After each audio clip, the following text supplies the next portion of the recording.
இந்த சூழ்நிலை என்னவாய் முடியுமோ, ஆனால் ஆண்டவர் வாக்கு கொடுக்கிறார், அந்த முடிவை நினைத்து நீங்கள் கலங்கவே வேண்டாம்.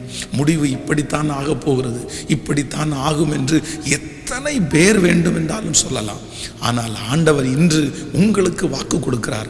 நீங்கள் கலங்குகிற அந்த காரியங்கள், நீங்கள் எதிர்பார்த்துட்டு இருக்கிற அந்த காரியங்கள் தீமையாய் அல்ல, நன்மையாய் முடியும்.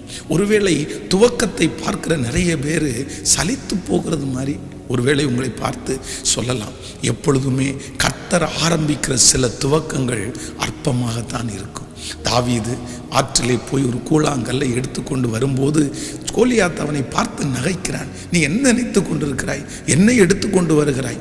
என்னை பார்த்தா நாயாய் தெரிகிறதா அப்படின்னு அவன் கிண்டல் பண்ணுறான். அந்த துவக்கத்தை பார்த்து அற்பமாய் நினைக்கிறான்.